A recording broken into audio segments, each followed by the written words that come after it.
আসসালামু আলাইকুম রহমতুল্লাহ। এসএসসি 2026 সালের পরীক্ষার্থী বন্ধুরা, কি অবস্থা তোমাদের?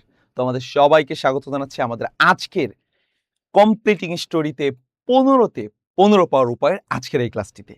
আজকের ক্লাসে আমি তোমাদের শুধু 100% কমন উপযোগী সাজেশনই দেব না, এবং এই সাজেশনের সাথে সাথে প্রত্যেকটি প্রশ্নের উত্তর সহ দিয়ে দিব, এবং কিভাবে লিখতে হবে সেটাও আমি তোমাদেরকে এখন দেখিয়ে দেব। দেখো, প্রত্যেকটার কিন্তু আমি অ্যান্সার সহ নিয়ে আসছি তোমাদের জন্য, যেন শুধু তোমাদেরকে আমি প্রশ্নই না দিয়ে দেই। চলো শুরু করি। কমপ্লিটিং স্টোরি, যে তোমার ইংলিশ ফার্স্ট পেপারে যতগুলো টপিক আছে, সিন প্যাসেজ, আনসিস প্যাসেজ, রিয়ারেজ, সবগুলোই তুমি অনেক ভালো মার্ক সিকিউর করতে পারো। বাট সবচেয়ে সহজে সিকিউর করতে পারো যেই টপিকটা থেকে, সেটা হলো কমপ্লিটিং স্টোরি।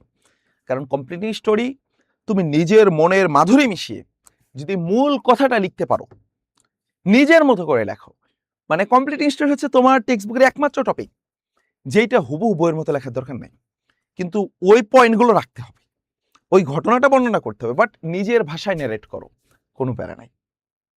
আগে পরে হয়ে যাক লাইন, তাতেও কোনো সমস্যা নেই, বাট নির্ভুল হতে হবে এবং মূল ভাবটাকে ফুটিয়ে তুলতে হবে স্পষ্টভাবে। তাহলে কিন্তু তুমি এই জায়গাতে 15 আউট অফ 15ই পেয়ে যেতে পারো।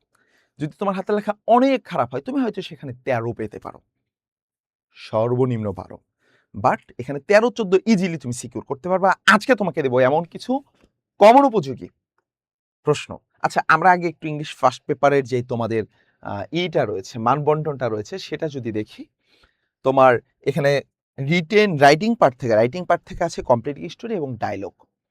এই কমপ্লিটিং স্টোরিটা আমরা এখন দেখব। তোমাকে ভাইয়া আমি এই কয়টা কমপ্লিটিং স্টোরি এর আগের কোনো একটা ক্লাসে বলে দিছিলাম, তাই না?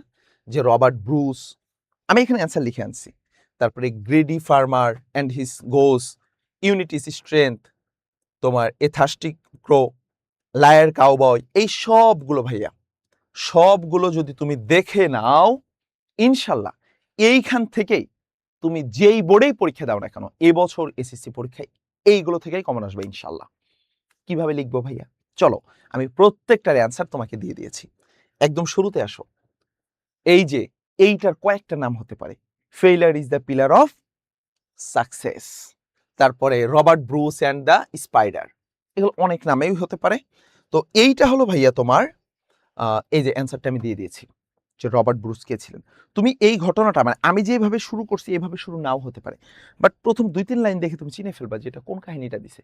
রবার্ট ব্রুস, সে ছিলেন স্কটল্যান্ডের একজন রাজা। সে তার দেশকে অনেক ভালোবাসতো। He loved his country very much, but the king of England attacked his country and drove him away from kingdom. তো এই যে সে তার ইংল্যান্ডের রাজা, তাকে তার এলাকা থেকে বের করে, এটা রবার্ট ব্রুসের কাহিনীটা তুমি পড়ে যাওয়া। পরে সে হচ্ছে এলাকা থেকে পালিয়ে আসলো, সে একটা সৈন্যবাহিনী তৈরি করলো, সৈন্যবাহিনী তৈরি করার পরে সে অ্যাটাকের জন্য প্রিপারেশন নিল, সে একটা গুহায় গিয়ে পালালো, এবং সে জায়গায় সে দেখতে পেল একটা মাকড়সা চেষ্টা করতেছে জাল বুনতে, আবার পড়ে যাচ্ছে, আবার উঠে দাঁড়াচ্ছে, আবার পড়ে যাচ্ছে। এই যে বিষয়টা, শেষে কি হলো, শেষে মাকড়সাটা পারলো, এবং এইটা দেখে সে মোটিভেটেড হয়ে সে নিজেও শুরু করলো যে আমি ইনশাল্লাহ আমিও পারবো। সে পরবর্তীতে সে কিন্তু খুবই ভালোভাবে সাকসেস হলো। তো এই যে তোমার হচ্ছে এই ঘটনাটা আগে তুমি বাংলায় পড়ে ফেলবা, তারপরে ভাইয়া এখানে যা দিছে এটা হচ্ছে সবচেয়ে সহজ ভাষা। তোমার অনেক গাইডে, বিভিন্ন নোট বই, সাজেশন অনেক কঠিনভাবে দেওয়া আছে। আমি সবচেয়ে সহজ ইংলিশ এখানে ব্যবহার করার চেষ্টা করেছি। মানে তোমার এখানে অনেক কঠিন ইংলিশ পারার দরকার নাই, তুমি সহজ ভাষায় নিজের মনের মাধুরী মিশিয়ে এখানে বর্ণনা করো, বাট পুরো ঘটনাটা যেন ঠিক থাকে। ঘটনাটা তুমি যদি বর্ণনা করতে পারো, এখানে কিন্তু 15তে 13-14 তুমি খুব ইজিলি নিশ্চিত করতে পারবা। এরপরে আসো ভাইয়া, গ্রাস্প অল লস অল।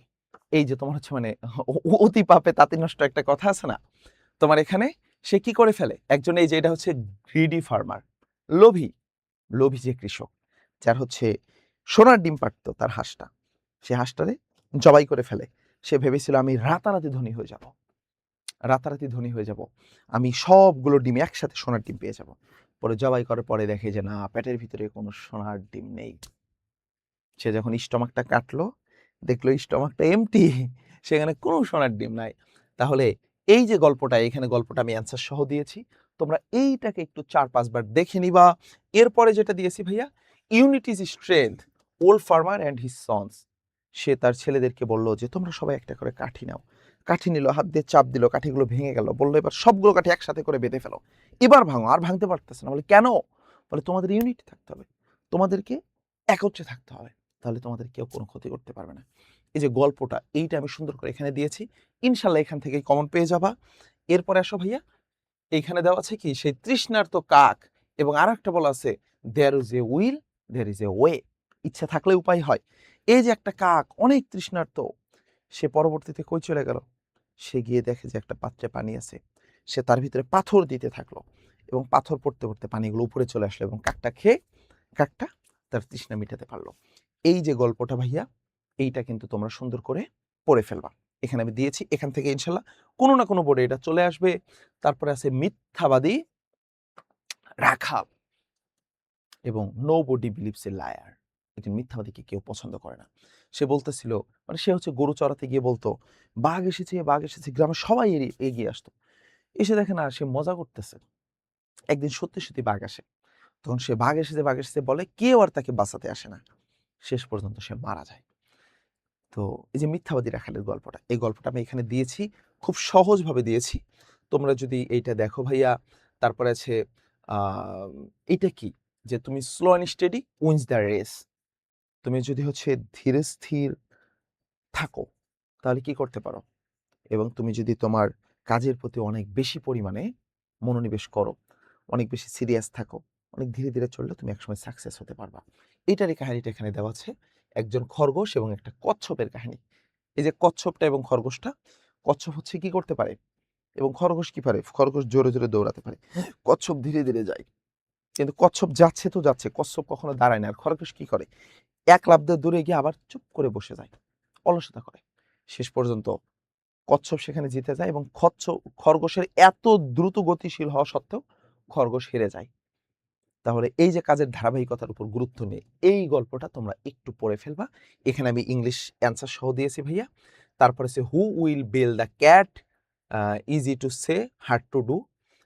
এইটা তোমরা এখানে আমি অ্যান্সার সহ দিয়েছি। এরপরে তোমাদেরকে আরেকটা দিয়েছি যে এন আনগ্রেটফুল অলফ, এইটাও তোমরা একটু পড়ে ফেলবা ভাইয়া। আর এই তো, এই কয়টা যদি তোমরা ঠিকঠাক পড়তে পারো, Bayazid Bustami devotion to his mother, মানে মায়ের প্রতি যে বাইজিদ বুস্তামির যে একটি ভালোবাসা, মায়ের প্রতি তার আনুগত্য, এইটা তোমরা পড়ে ফেলবা।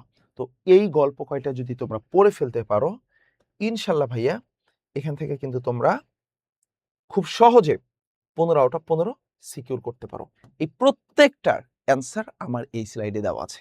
এই পিডিএফটা আমি কমেন্ট বক্সে দিয়ে দেব, এবং কমেন্ট বক্সে আরেকটা জিনিস থাকবে, আমাদের ফেসবুক গ্রুপ, সহায়ক স্কুল ফেসবুক গ্রুপের লিঙ্ক থাকবে। তোমরা প্রত্যেককে আমাদের ফেসবুক গ্রুপে যুক্ত হয়ে যাবা। ইনশাল্লাহ তোমাদের পরীক্ষার শেষ দিন পর্যন্ত প্রতিটি সাবজেক্টের উপরে তোমাদের টপিক ভিত্তিক ক্লাস, লেকচার শিট এবং সাজেশন তোমরা আমাদের কাছ থেকে পেয়ে যাবা। তো দেখা হচ্ছে পরবর্তী কোনো ক্লাসে। সে পর্যন্ত সবাই ভালো থাকো, সুস্থ থাকো, পরীক্ষায় সর্বোচ্চ একটি রেজাল্ট করো। সবার জন্য দোয়া রইল। আর অবশ্যই সহায়ক স্কুলকে সাবস্ক্রাইব করে আমাদের সাথেই থাকো।